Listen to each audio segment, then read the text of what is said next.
সারা দিন বেটা সারা রাতও যদি তুমি উলঙ্গ ছবি দেখো, একজন হালাল স্ত্রীর, একজন পবিত্র বৈধ স্ত্রীর মাধ্যমে একজন স্বামী যেই তৃপ্তি পায়, আমি খোলামেলা কইতেছি বেটা বুঝার লাগা, তৃপ্তি পায় হালাল স্ত্রীর দ্বারা, তুমি কি 100 বছর যদি মানুষের বেডির উলঙ্গ ছবি চাও, তুমি সেই তৃপ্তি পাইবা?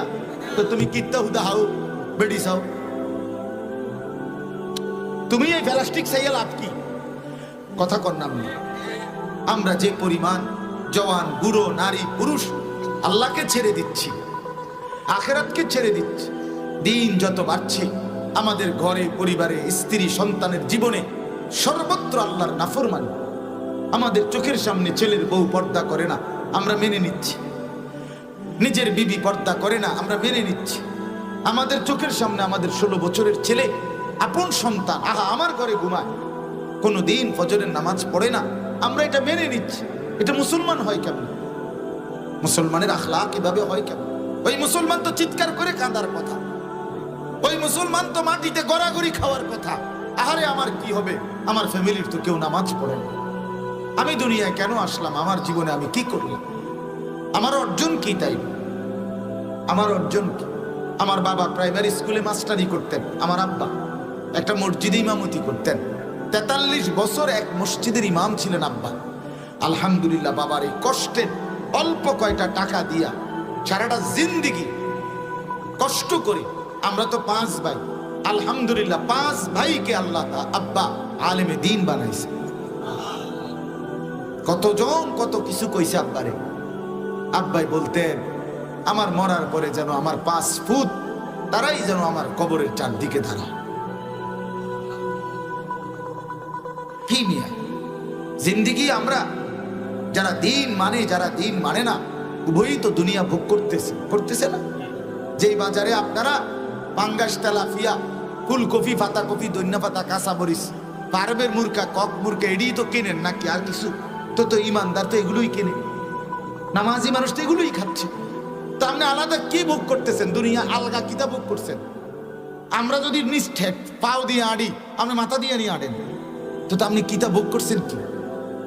আপনি সোফাত বইছেন, আমি সোফাত বইছি না কোনোদিন, কথা বলে না কেন? আপনি টাইলসের ঘরে থাকেন, আমি কি মাটির ঘরে থাকি? আমার ঘরেও তো টাইলস আছে, তো কি লাভ হয়েছে কি? আল্লাহকে ছেড়ে দিয়ে লাভ কি? বলেন না, আল্লাহকে ছেড়ে দিয়ে লাভ কি? তোমরা যারা ছেলেরা সারা দিন বেটা সারা রাতও যদি তুমি উলঙ্গ ছবি দেখো, একজন হালাল স্ত্রীর, একজন পবিত্র বৈধ স্ত্রীর মাধ্যমে একজন স্বামী যেই তৃপ্তি পায়, আমি খোলামেলা কইতেছি বেটা বুঝার লাগা, তৃপ্তি পায় হালাল স্ত্রীর দ্বারা, তুমি কি 100 বছর যদি মানুষের বেডির উলঙ্গ ছবি চাও, তুমি সেই তৃপ্তি পাইবা? তো তুমি কিত্তা হুদা হাও বেডি চাও, তুমি এই প্লাস্টিক চাইয়া লাভ কি? কথা কর নাম। তুমি বেকুব না? তুমি কি দেখতেছো? তুমি এটার মধ্যে মজাটা কি পাইলা?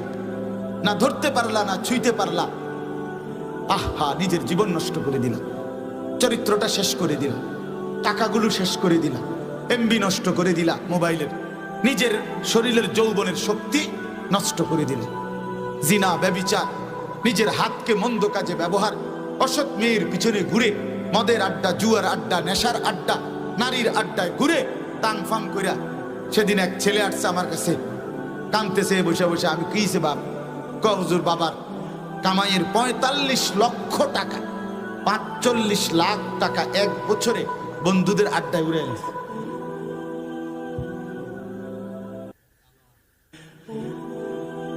উড়াই ফেলছে।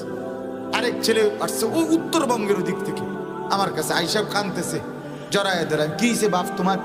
ছেলেটা বলতেছে হুজুর আমি, আমার বাবার ফার্নিচারের ব্যবসা ছিল, ফার্নিচারের ব্যবসার 17-18 লক্ষ টাকা আমি চুরি করে নিয়া জুয়া খেললা, এখন পথের ফকির হয়ে গেছে। আমার বাপও আমারে ঘরে জায়গা দেয় না, বাবাও নিঃস্ব, আমিও নিঃস্ব, বাপারও তো নাই কিছু, বেচারারও ফকির বানাই দিল, তুই নিজেও কি হয়ে গেলি? ফকির হয়ে গেলি। করলিটা কি বাপ? কি লাভ হইল বলে? সারা এটা তো প্রাচীন কাল থেকে কথা। জুয়া যারা খেলে, শেষ এই অনলাইনে মোবাইলের জুয়া হোক, আর এমনি সরাসরি জুয়া হোক, জুয়ারি শেষ পর্যন্ত দিতে দিতে বসত বাড়ি ভিটা মাটি বেচ্চা, নিজের বউ বাচ্চা শুদ্ধ বেচ্চা না। এটাই তো পরিণতি, এটাই তো পরিণতি। এজন্য হাসি দিয়া উড়াই দিও না বাপ, হাসি দিয়া উড়াই দিও না। এখান থেকে নামলে আমার পথে আমি, তোমার পথে তুমি, এটা আমিও বুঝি তুমিও বুঝো। ঠাট্টা করে উড়াই দিলে হবে না বাবা। মুরব্বীদেরকেও বলি, আপনাদেরকেও বলি, এই উদাহরণটা শুধু একটা আয়াত শোনাচ্ছি আপনাদেরকে।